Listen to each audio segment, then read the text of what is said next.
Hello and welcome everyone. Welcome to the 11:11 hour Tuesday live stream.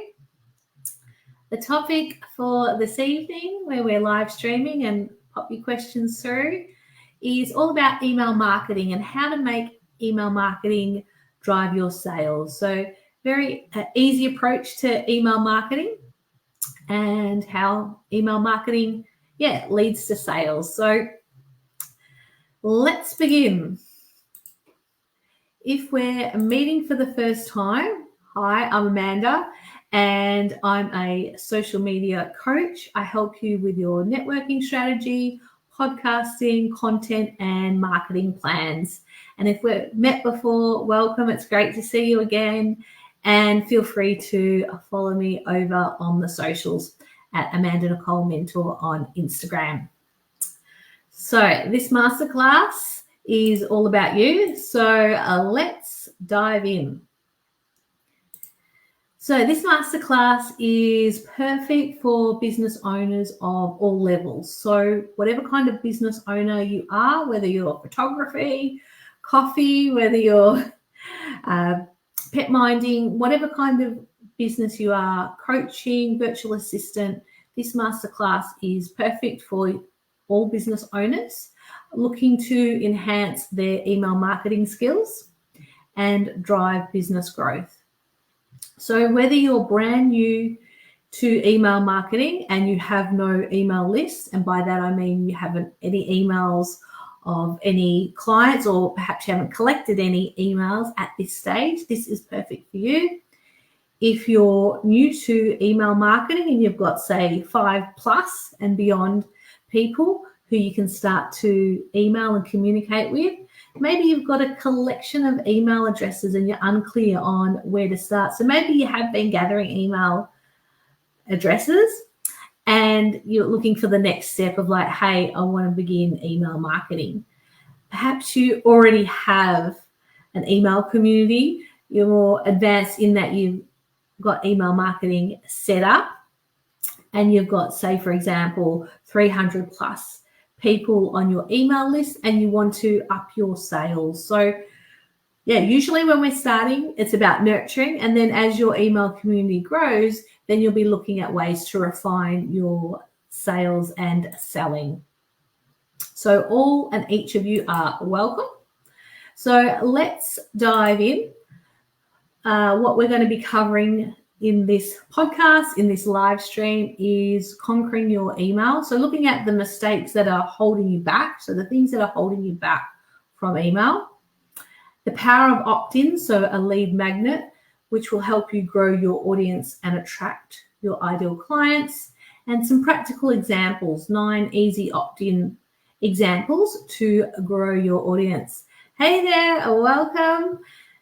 Welcome. Hey, Wilma, it's great to see you.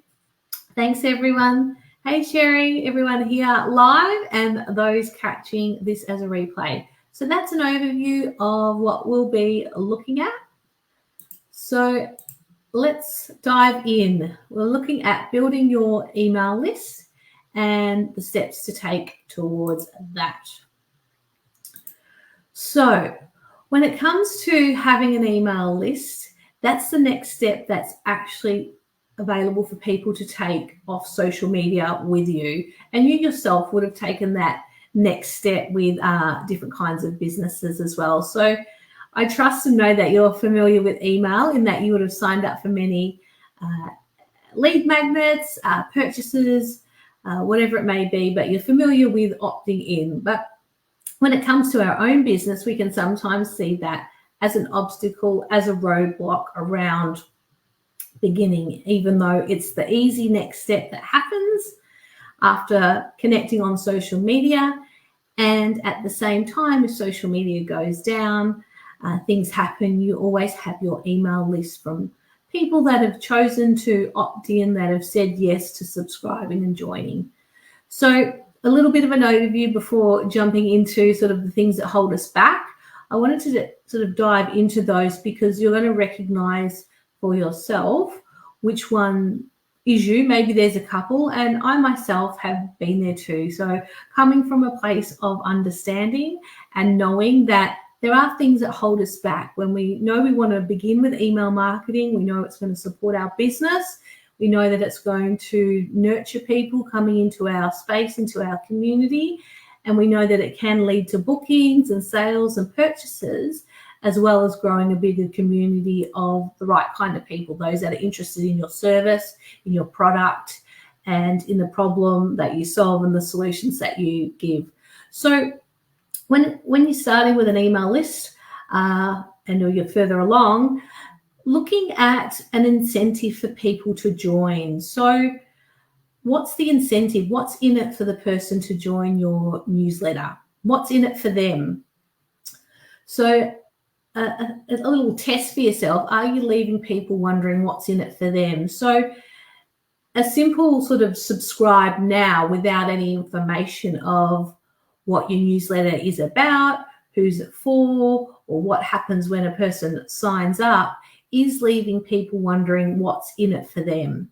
So kind of popping the shoe on the other foot, putting yourself in their position and remembering what it's like when you go to sign up. You want to know what's in it for you, what's available, what will you receive, what can you expect, what's available. So clearly explain the benefits of joining your list.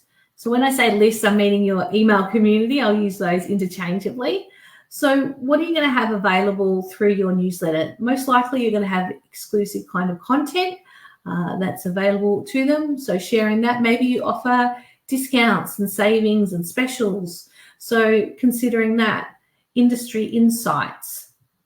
So whatever it may be for you, it might be a number of those, but clearly articulating what it is, what's in it for someone to join your email list, so that they can easily go, yes, this is for me. So I've been working with some pet minding business owners. And if you have a pet minding business, here's an example for you. What's in it for people to join your list? You're going to be providing pet tips, updates, meet the team. You know, what is it in it? What's in it for them? There's thinking of your audience that way and just adding a few lines on your opt-in page. But when you don't have an incentive for people to join, then it's an easy scroll by for the person rather than joining. So when you do have a opt-in, when you do have a freebie, perhaps you're not, I've just lost my words, perhaps you're not marketing it. I have quite a large email list, but no idea what to do. Yes, perfect. Well, this is great for you as well, Cherry and Tab. I know this is talking about under promoting your freebie, but having a freebie. But you've already got an email list, so it's about nurturing those. But to bring more people in, what sort of freebie do you have for them? Excuse me. So don't hide your valuable gifts. Maybe it's a training or it's a resource. Promote your freebie. When you don't promote it, when you're under promoting your freebie, then new people aren't coming into your community. You'll have your current list, your current community, who you may be emailing, maybe you're not, and that's why you're at this masterclass. So you're listening to this podcast episode, this live stream, because you've got a list like 2 people have shared, but you're just looking at what you need to do for that, which would be to start sending some emails, even if it's once a week. But having a resource, having your newsletter, promoting that in groups when you're under promoting it, your list is not growing. It will just stay at the same size and or it will reduce because people may unsubscribe, which does happen. We've all unsubscribed from lists. So when it comes to conquering your email list, really look at promoting your freebie. When you're not, then your list just stays the same. It becomes a little bit still, stagnant, and it can reduce in size. So another, I say, mistake or obstacle holding you back is your call to action. So don't just tell people about your offers, your programs, invite them to learn more. They can schedule a consultation with you, and through doing that, they provide their email address, or maybe they're making a purchase. If we go back to the example of the call to action of scheduling a consultation, a booking, a discovery call, for example, or an audit, then do that in exchange for an email. You can do that also with joining a newsletter, staying connected, but having that call to action. You want to guide people on social media to take the next step with you, and it being off social media, and in this example, it being email. It's going to lead them towards a conversation with you. And when I say a conversation with you, it's going to be a conversation with you in your email community. So through you sending emails to them, and in time, people will start to hit reply and respond, and or they'll start to make a purchase. They'll book in for a different kind of service, whatever it may be, whether it's cleaning services, whether it's accounting services, legal, whether you offer coaching, virtual assistant, you may have digital products that you sell. But when you don't include a call to action on your social media posts, you don't have to do it for all of them, but when you have them regularly, your list will start to grow. And you can do that in your stories as well. You can put a link and join the newsletter, get updates here, schedule a consultation here. So you can use social media, getting my words tight, social media to your advantage. And this is going to gradually grow your email community. More people will start to sign up. And when they see you posting regularly, it'll build trust. And they will, sign up. More people will sign up over time as well. So when it comes to your email list, what can hold people back from starting to send out emails and or sending out more emails or looking at making sales with emails is that you have a fear around being salesy.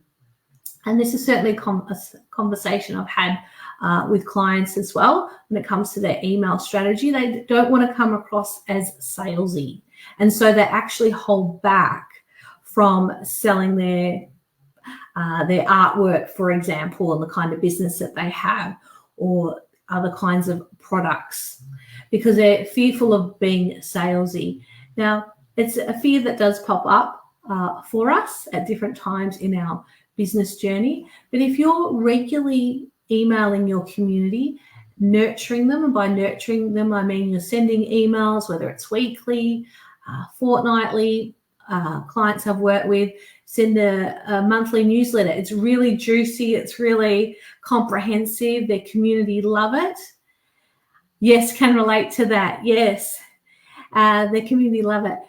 Yep. What business type should definitely consider developing an email list? Are there any businesses that you can think of where an email list is not appropriate or important? Yeah, no, that's a great question. Businesses that should consider it, for example, cleaning services, graphic design, virtual assistant. Maybe you're a health practitioner and you just have join the newsletter, accounting practices, legal practices, coaching services, people in marketing. If you're a tradie, you could, if there's any tradies watching this, or of tradies who are, talking about their business, they can even have an email community where they start to gather people's emails and they share tech tips, for example, or toolbox tips, and they do that once a month, for example. So that's a big group of different kinds of business owners. I've given the example of pet minding, animal care as well. So predominantly most businesses can. Ones that you'd be a little bit like, oh, don't know how that will go. Cafes, for example, coffee shops. Unless they've got a really strong online presence, then having an email list may or may not be a priority for them.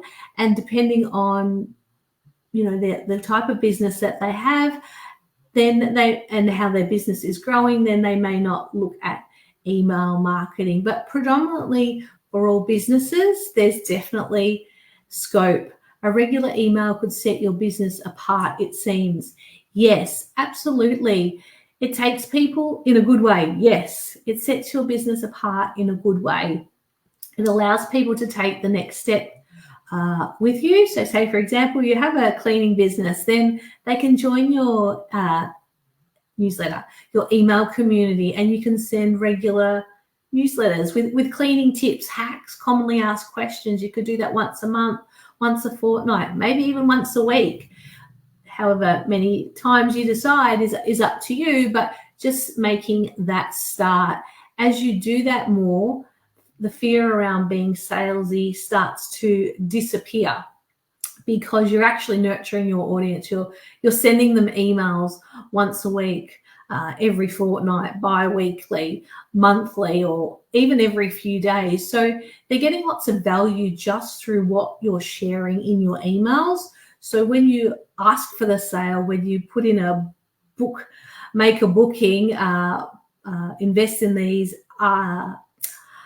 artwork such as paw prints. I'm just thinking of examples where I've worked with clients like paw prints or animal prints, then it's easy for people to take that next step because they're receiving so much value already from you. And if you think of yourself, email communities that you like to be a part of, they give a lot of value, and then you're like, oh yeah, I've been hanging for a sale in that particular area, or they've got an offer on this particular product. So flipping it a bit as well.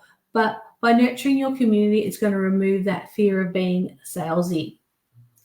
And it will easily lead them to becoming customers and clients as well. And just being clear with regards to your offers without being pushy. What makes a good email versus a bad email? Thanks, Cherry. Yeah. What makes a good email versus a bad email? What I find does is when it's a combination of things. By sending emails regularly and having that mix of value, of top tips, hacks, even client testimonials, for example, having a mix of that. Whereas if you're continually, in terms of like what makes it a bad one, if you're continually just selling to your email list all the time, like booking for a consultation, booking for, for example, I'll use pet minding businesses as an example. If you're continually just sending emails asking people to book in and offering offers around that, then it does start to create a bit of a negative edge there, because people are really just being sold your service. But when you start to include pet tips, for example, hacks, information around animal care, whatever your business is, then that makes the distinction between a good email and a bad email. So a good one is that mix of value email coming through regularly, communicating with your community, once a week, whatever frequency you decide. The bad email is if, say, for example, you haven't emailed in a while and you just start sending out emails. So I remember someone's list I was a part of, I hadn't heard from them in months, and then the very first email they sent was to book in for a service, a consultation with them. And prior to that, their emails were just full of value. They'd share their podcast episodes, they'd share business tips, insights, lots of value. And then they stopped, obviously things were happening or whatever it was behind the scenes, and then started emailing. It was just this, a few random ones about booking in for end of financial year. So yes, while you do want to make sales, absolutely. I hope that answers the question around a good versus a bad email. And we've kind of touched on this already, but neglecting your email list, abandoning your list. Maybe you haven't emailed in 6, 8, 12 months time. Maybe you haven't emailed at all, but if you've been emailing for a period of time and then you stop, you're neglecting your list. Or maybe you've got a freebie and people sign up for it and then there haven't been any more emails since. I signed up with someone, I was like, oh, that's a great resource, and I haven't received an email from that business since. And I'm like, wow, there's so much opportunity. They're in healthcare, and I'm like, you could be sending tips around a particular modality or area of interest, mental health, for example. So if you have abandoned your list, Don't fear, don't be afraid to start. I took a break for 6 months because my business pivoted. And so I didn't actually email my community for 6 months. And when I started emailing them again, I just acknowledged the gap, shared that my business had pivoted and was now around social media and sharing a lot about my faith journey. And so I was just open and transparent, and then just shared a testimony of my journey. I didn't sell anything in that email. It was just a reconnection. So if you've got a list that you've abandoned, just start with sending an email, just make a brief acknowledgement and share plenty of value without selling anything, and then start to build it up from there. Is it ever a good idea to outsource someone to prepare and send emails for you? Is this a service? Great question, Tabitha. Yes, it is a good idea to outsource to someone. So that someone might be, and the service it is, for example, virtual assistants, VAs, or online business managers. A virtual assistant can actually write the whole, depending on what they offer, but they can write the whole email for you. You can send through some ideas, and they will put together a series of emails and schedule them out for you. So they'll go into your email host provider and they will schedule them out however often you want your community to receive an email. If you're just beginning after a lapse or a period of time where you have an email, maybe once a week, and then within a couple of weeks, bring it up to twice a week. That's what I did. Just started emailing again and then bumped it up to twice a week. But it's a service that's provided by virtual assistants, online business managers, and some social media coaches as well. With my service, I would help you with strategy and what to talk about in your emails, putting together a strategy over a period of time, whether it's 2 weeks, a month and beyond, for the actual popping it in. If that is something that you wanted, for example, myself to do, then I would actually outsource it to a virtual assistant, letting you know that, and then they would schedule it in for you. So some social media coaches do. I've certainly worked with some that do. One who wrote it all up, we went through the strategy together, and then she had someone actually schedule it. So absolutely, it is a service, and it's worth looking into if you just want to get started. If you don't have the time and space to write and create emails, by all means, I encourage you to start with a virtual assistant, and they will get that going for you. So we've covered quite a bit with regards to what can hold you back from emailing. Now we're looking at having sort of moved through those, acknowledged those setbacks, and going, hey, we've come up with a number of solutions from what we've already talked about in this. Hey, Corinne, absolutely brilliant service for those who know how to write good copy. It is like there's virtual assistants that specialize in email marketing and in copywriting. So as Corinne has pointed out and shared, go and connect with that kind of virtual assistant, the one that specializes in email, the one that specializes in copy. And they will be able to do it so much quicker. Like they're going to get it done. What takes them 4 hours could take you 8 or 10 hours. So if you're looking at trimming back time and you're in a position to make that investment, you can work with virtual assistants for, a set number of hours and or packages depending on what they offer. So there's plenty of options available for you as well. So the power of opt-ins. The other name for opt-ins is lead magnets, but essentially the power of opt-ins is that it will grow your audience and you will start to attract your ideal clients through that funnel, through that ecosystem.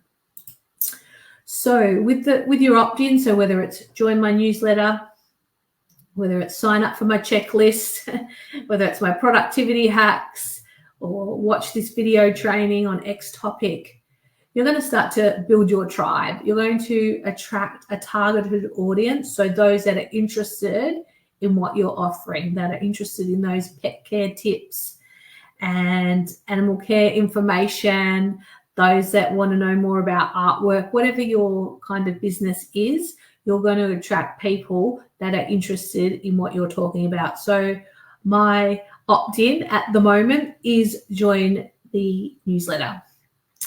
Get on the list and stay connected. And by doing so, and it's probably a bit of a plug here and was before, but in terms of an example, it is join the newsletter. And in exchange, you receive social media tips, there's free templates, you'll receive additional and exclusive content by being on my email list, in my email community. So you will start to attract a targeted audience, those that are interested in what you're offering, and when they can see that there's something in it for them, that's going to make them easily click subscribe and provide you with their email.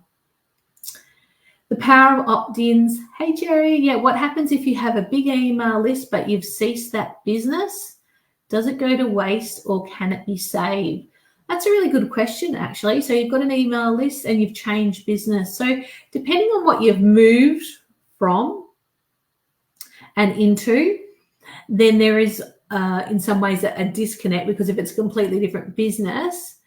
But at the same time, you could look at, if you did want to email people to let them know that your business has moved, and you're giving them the option to stay with you and hear more about your new business and how it can help them, and or they can opt out. So in that particular email, it's more of a like letting them know that things have changed, like it's essentially like update, that your business has moved from what it was to this, and if they'd like to stay, then let's stay connected.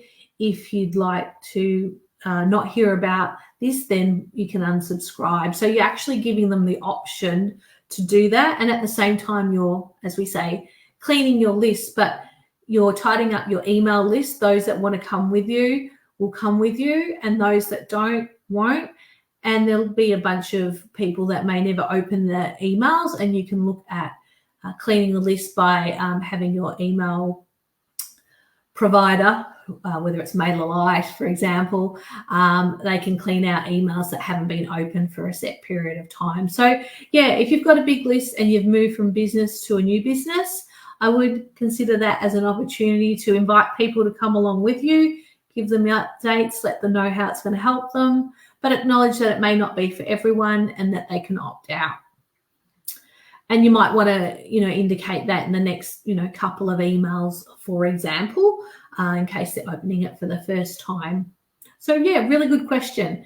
And through that, people are going into point 2 is people are going to get to know you through your having an opt-in, your newsletter, your trainings, and continuing to email people. They're going to get to know you. And you're going to begin to foster connections and build trust. So through you providing valuable content, educational tips, hacks, insights, exclusive offers that are only for your email list, then that builds trust, it builds connections. Maybe you send some emails that purely invite conversation, where you ask them to hit reply because you want to learn more about them, and asking them a question where they're at with that particular product. Have they got any questions? So using it as an opportunity for engagement, encouraging people to hit reply.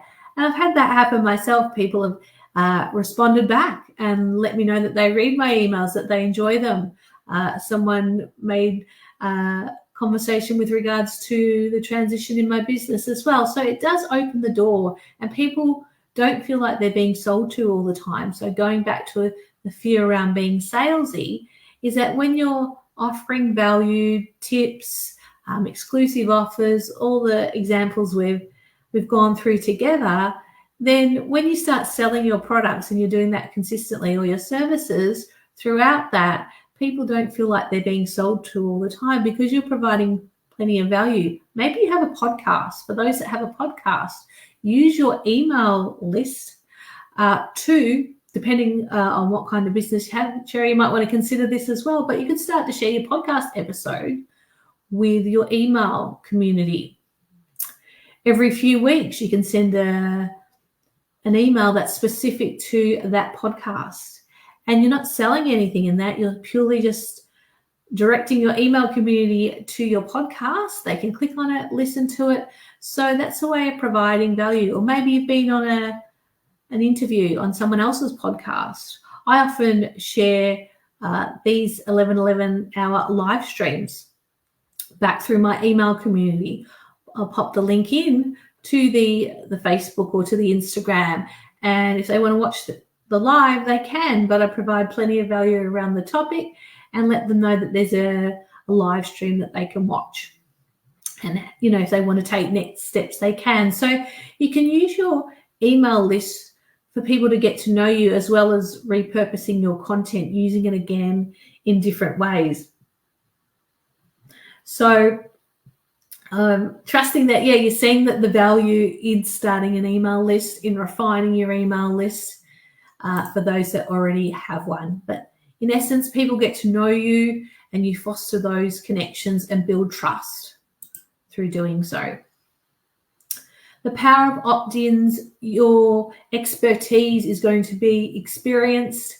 Opt-ins are like a mini workshop. They showcase your skills and teachings to potential clients. So you're sharing with them your knowledge, your skills, your expertise. And depending on the kind of service that you offer, particularly if you do offer a one-to-one type of service, whether it's consulting, whether it's coaching, whether it's mentoring, people are getting an insight into what it's like to work with you. They're potentially becoming clients. They're thinking about it through what you're sharing in your emails. Maybe you're sharing testimonials. Maybe you're sharing about your own journey with regards to the particular topic that you talk about. Maybe you're in healthcare and you're a naturopath, for example. They're getting a sense and feel of what it's like to work with you, and it makes it easier for them to take that next step of booking in for a consultation when you're showcasing your skills, your knowledge, and how it helps them with regards to, say, dietary requirements, if it's a naturopath, or cutting back gluten. Speaking with a person in a workshop yesterday that I co-presented with Small Business Collective, and one of the clients there is a naturopath. So that's where that example came from. So looking at it that way, opt-ins are showcasing your skills, your talents, your wisdom, and people are getting an insight instantly into what it could be like working with you, particularly when you share your podcast episodes, when you share lives that you've done, interviews that you've been on, maybe you give additional resources from time to time. That all gives them insight into what it's like. Maybe if you're offering a discount or a special offer for those on your email list, but they get that insight and it primes your audience. Sorry for the typo there. You can address common concerns up front.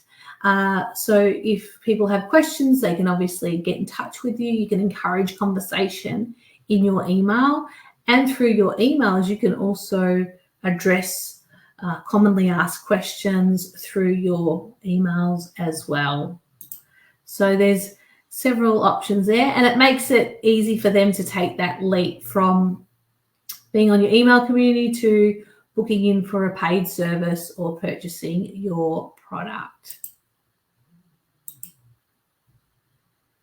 We've touched on this already, but know, like, and trust is the foundation for strong client relationships, and it's built through valuable opt-ins. So the foundation of your business as well as client relationships is through having an email list. Earlier on in this episode, we went through a whole host and myriad of different kinds of businesses that would value from email marketing. Predominantly many will. So if you've been thinking about it, this is a great time to start, and it's going to build the foundation for stronger client relationships as well as sales as well. But through having valuable opt-ins, so a reason for people to join, what's in it for them, what are they going to get, what are they going to receive, then that builds the know, like, and trust. It's an easy yes, here's my name and email, let's go kind of exchange. The power of opt-ins for growing your audience and attracting ideal clients. It's positioning you as an expert in your area, whether it's graphic design, whether it's cleaning services and customer service, whether it's photography, pet minding, health and well-being, for example, social media, marketing. It's positioning you as an expert through you providing value, sharing your thoughts, being a thought leader in your industry with informative content that's actually going to help that person. And you'll notice too, a lot of people who have a podcast and that's purely their business model, and or YouTubers, so people with a YouTube channel, you'll see that they'll have a join my newsletter, for example, or join my list for exclusive offers. And it's a great way of how they build their business behind the scenes. Oh, thanks, Tab. I don't think I saw all of that. But if you did want to pop it back up, by all means, yes, 100% right there. It does position you as an expert. Yes. So there's so many businesses that do those two examples of people with podcasts. If you go and check out podcasts that you listen to, there's often an opportunity to join the email community, or there's a gift that they have for you, and or on YouTube channels.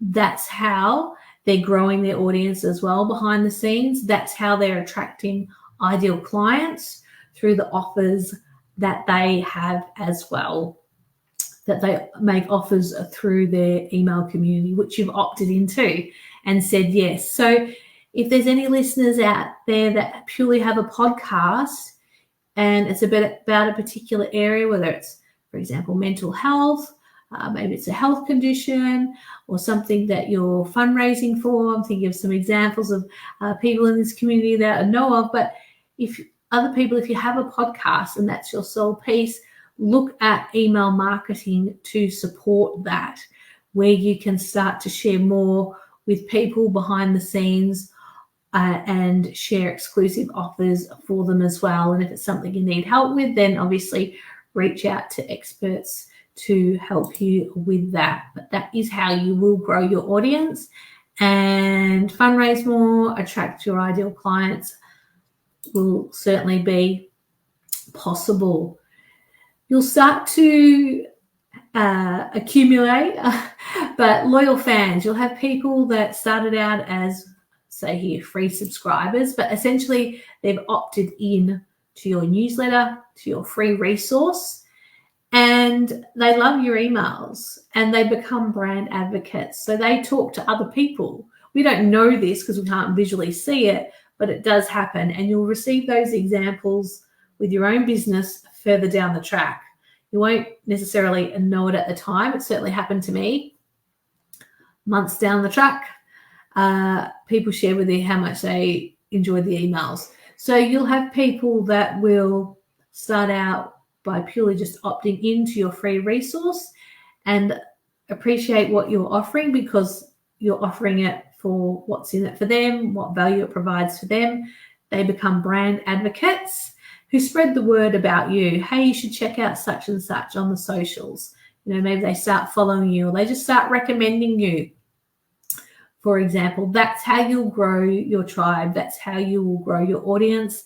That's how loyal fans come of way, because you provided plenty of value and practical insights and pieces of content that addresses their problem and provides a solution, and they get to know you, like you, and trust you, and then recommend you. They may not necessarily buy from you, but they're recommending you as well.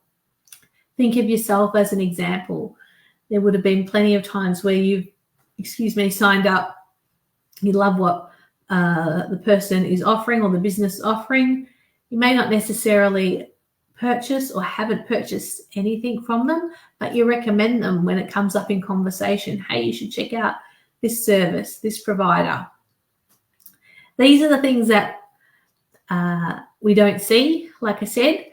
And if you're feeling like, oh, I don't know if I really believe you, Amanda, I say that because I had a mindset belief around that as well. It wasn't until I started to see it that I believed it, but you don't have to wait that long or let that be the case. Trust and know that it does happen, because if you use yourself and your community around you, people are already doing that anyway for other services and products. So there's an example if you need proof.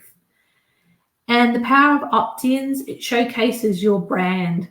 It's a great window, insight into your unique style, voice, and brand values through your email. So whether you're writing it or someone's writing it for you, there's going to be nuanced language, ways of communication, that sort of thing.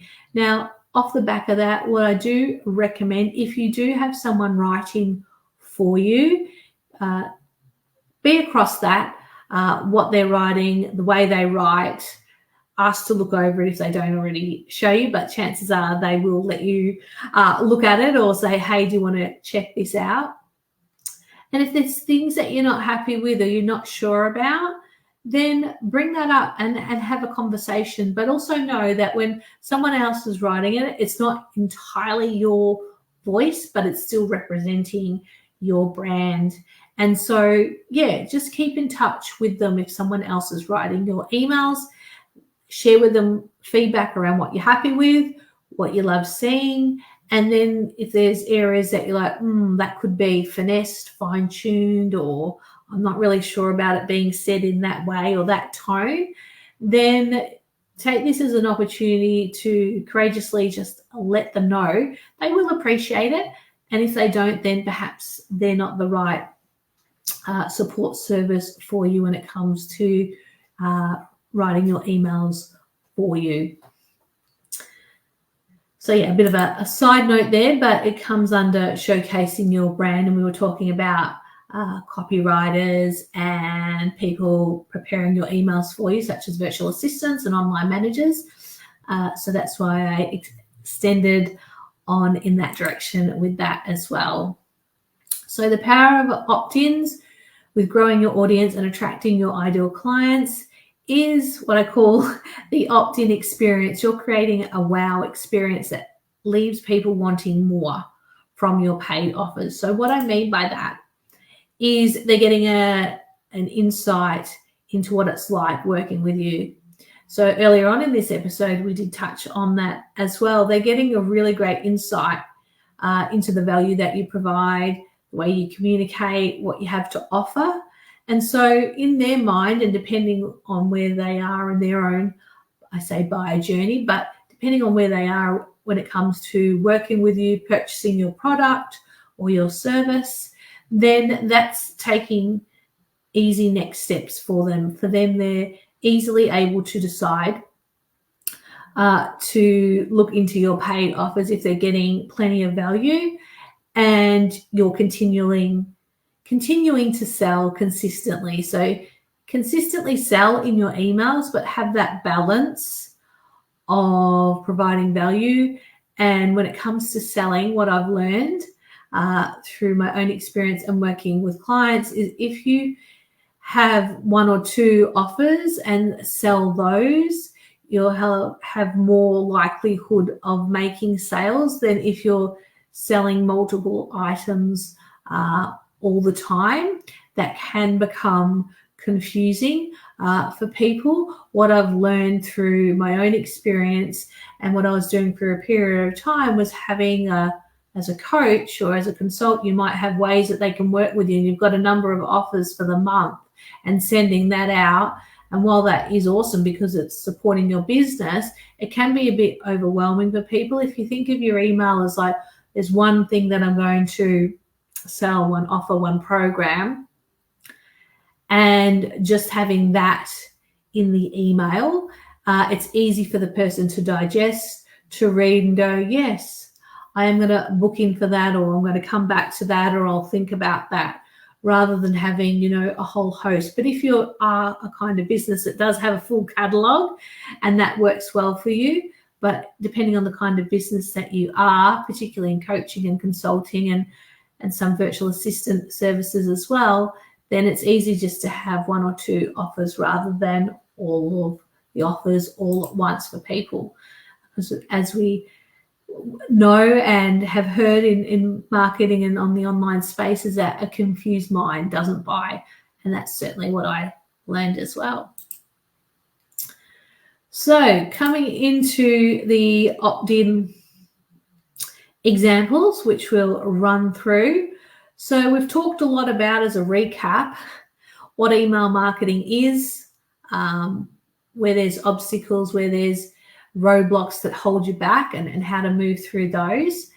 And we've obviously looked at ways that you can start to email your community, and also the power of opt-ins. So we've covered quite a bit. Now you might be like, well, what are some opt-ins that I can have? So for starters, if you just begin with join my newsletter, join the newsletter, that's a great place to start for now. If you're like, creating a freebie, Amanda, is a bit too much of a stretch for me right now, there's quite a bit involved, I'm not quite have the time and space or the investment financially as well for someone to help me, then just start with a simple join the newsletter and let them know what's in it for them, what they're going to get. That's going to be the beginning. Then you can start to look at, for example, these 9 examples, which one suits your business. So maybe it's a checklist or a template that makes life easier.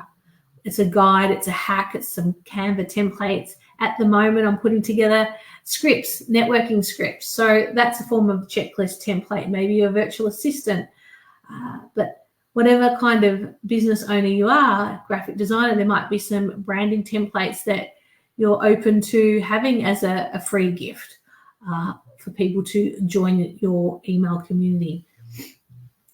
Maybe it is, for example, prompts. It could be journal prompts. It could be how to schedule your content depending on the kind of business owner you are, if you're a virtual assistant or online business manager.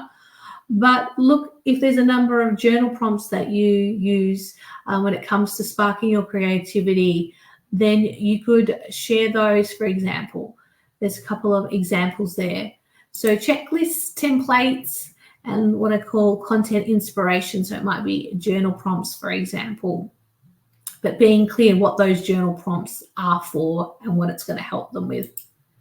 Cheat sheets, so offering quick summaries of key information. Think about a quick summary of some information that you could offer your community. What are you commonly asked by people and community members, and running with that. When you're ready to do a video training, put together some training series, and it could be bite-sized pieces. So rather than a full hour, it could be a series of 3 or 4 smaller video trainings that you deliver over a number of days or weeks, and having someone help you set that up if you're not feeling like you can do it yourself, but it's something that you want to explore. Love your ideas. You have me thinking, Amanda. Oh, you're welcome. Yeah, with your business, particularly in cleaning, for example. Yeah, there's lots of opportunities there for sure. And I know that you have other businesses as well. And exclusive content. So that motivates people to sign up. When they know that it's subscriber only, that they only get it through signing up for your email list, then that is an easy win, and it's an easy next step for them to take when they know that through joining your email list, there's special discounts, offers. There's probably, if you think of yourself, there's probably organizations, businesses that you're a part of that purely have special offers through their email, and you look forward to those emails. You can offer the same sort of thing relevant to your business. So we've covered 5 already. Video masterclass, so sharing your in-depth knowledge through video format. So for example, this live stream, I will run back through my email community and share it that way as well. Maybe it's a separate masterclass that you have, but what video content have you been a part of already? For those of you that have been on the 11 hour live streams, you can look at sending back through your email community some of the lives that you've been on and writing a content piece. But you could have that as potentially as an opt-in, that piece of video content, just checking in with the owners, of course. But it's certainly something I'll be doing with my podcast recording on how to start a podcast. That will be a masterclass. That will be opt-in, and you can receive that. Audio resources. Maybe you do like to speak and you find it easier to communicate, but you're not a video person. So, for example, podcast episode that you can share, but having content in audio format that people can receive through opting in to your emails. And productivity tools, ways that you save time in your business. Offer those tools that help people to be more productive. It might be a planner, might be a scheduling tool, templates of all kinds. It could even be spreadsheets for those of you that are in accounting, for example. But what kinds of templates do you have, or questions that you're asked, something that you could provide in exchange for an email? I give the example of standing operating procedures, particularly if you're a coach or a consultant. You've got processes that you follow, and you could create those into SOPs, into an opt-in. For example, how to create content. You're a virtual assistant, maybe it's productivity, but your standard operating procedures, you could look at putting them into templates. So to recap, we're almost there, but to recap those 9 easy options. Just going back, you've got your checklists and templates. You've got, for example, journal prompts for content inspiration, cheat sheets. You've got mini training series. You've got exclusive content for your email community. You've got videos and masterclasses, and you've got audio resources where it's audio only. You've got productivity tools, and you've got templates of all kinds. So reflect, refine, and repeat.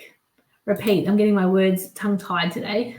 What's the ideal time of day or night to schedule emails? That's a really good question. I would encourage you to look at your email list. You know of those that are on your list, what countries they're from. If it's all, for example, Australia-based, then you can choose the time, whether that's early in the morning, lunchtime, evening. I tend to go early morning, so it lands in people's inboxes nice and early. I've got mine set on at 7 o'clock, but I also have international. So if your email list is a mix of Australia and global, then you might land on a time by looking at the time zone converter to see when is a good time for those time frames, and then play around with that. Some email campaign providers, such as MailerLite, do a time conversion for you. So I selected that option and discovered how it worked, and they will send emails in a series based on the countries. So they'll see what countries are listed in your email community when people have subscribed in, and then based on that email, it looks like it's going out 3 to 4 times, and it is, but it's going to those different time zones. So depending on what you have set up in your email marketing system, you can choose one of those, and also your audience. So if it's all Australia, then just land on a time and play around with those times. If it's a mix, land on somewhere in the middle, or let the email marketing tool work it out for you and do it automatically. Oh, hey, Roy. A great conversation, not filled with social media jargon, really easy to listen and absorb the great information. Oh, thank you so much. Appreciate that. I appreciate the feedback and that it's easy to follow. Great question. Yes, that's so clever. Yes, I discovered it through sending emails. I hit send without recognizing that by hitting send, it would just send it straight away. Because when you create an email, for those that are creating emails for the first time through your email marketing tool, so MailChimp, MailerLite, but your e-marketing tool, you can send it straight away, or you can schedule it. You can schedule it for later in that same day, the next day, a few days, and beyond. And so I hit send, thinking that it would take me to the next step of choosing, but send actually meant sending right then and there. I'm like, oh, okay. And when I went down to the options to see, which I couldn't quite see on my screen, I discovered that there were those options of the time zone that it would decide for you. So I thought, I'll just test it out. And it went through, but it actually went over a series of days now. So apologies for the error that I may have said earlier with the time zone one. It will send it out probably over a series of days, but it does that itself based on the different countries where people have signed in from. The email marketing tool is able to recognize that. So when you start collecting emails when people have signed in through you sharing your resource online in Facebook groups, it automatically knows where that person has signed in from, like what country their IT server is. I don't know all the tech behind it, or where their IT server is registered for what country. So it'll show that country in your email marketing tool. Will have their name, and then it will have, I think, IP address and the country that they're in. So you can certainly test it out when it comes to the best time to email. And with regards to all of this, we've covered a lot. So excuse me, for those listening to this as a replay, feel free to circle back with any questions. Excuse me. And for those that have listened to this live and catching it as a replay, there's plenty here. Come back to it depending on where you're at with regards to email, whether you're just starting out, whether you've got a collection, whether you've neglected your list, or you've got, a buzzing, thriving email community and you want to refine your sales. So if there's any additional questions, pop them in the chat. I guess it's also important not to be offended when people unsubscribe and don't want to hear from you. It's hard not to have some emotions around that. That's a really good point and note to finish on as well, because unsubscribes do happen and it's easy to focus on them. I say that from experience. Hand up there. It's easy to get focused on them, whereas you don't want to be focused on them. People are going to unsubscribe for different reasons. Maybe their inbox is full, they've just had enough. Maybe they're just checking things out for a while. Maybe it no longer resonates with them. Whatever it may be for them, it's happened. So it easily does bring up some emotions, but learning to detach yourself from that and go, you know what, I'm going to focus on the people that I'm here to help. I'm going to focus on the people that want to be on my email community list, that are receiving great value from being on my email list and in this community through the tips, the hacks, the insights, all the things we've spoken about in this episode, in the value that you're providing. So I'm just going to focus on them, and I'm going to focus on growing my email community. So as people start to unsubscribe, remember too, when you're focusing on growing your email community as well, it will naturally start to, I say balance out, but you will have periods of time where there are purges where people just opt out. When I hadn't emailed my community for 6 months, and even though I was open and transparent around, well, hey, this is a change, this is the pivot, a number of people did unsubscribe. I think it was 5. But at first I was like, oh, what happened there? But I thought, well, hey, it does happen. It does happen. It could be a lot more as well. Thank you so much. Find and follow Amanda Nicole on Facebook. Yes, come and connect on Facebook. Come and connect on Instagram. And any next steps, if you would like your own free one-to-one audit of your email strategy, then message me or head across to my links and you can book in there. But message me if you want to make a particular time. And by all means, join the newsletter for social media hacks and insights. Great advice, Amanda. Thanks so much. You're welcome. Great point, Karine. You can't please everybody. It's just a fact of life. Absolutely. Absolutely. Hey, Wilma. Thanks, Amanda. Interesting live. Awesome. I'm so glad that it was. You're welcome, Corinne, as well. Thank you to everyone that's here live. Oh, hey, Cassie. This is fantastic. Well done, Amanda, and 1111. Awesome. Yes. So thank you so much to everyone that's here live, catching this as a replay. Thanks so much.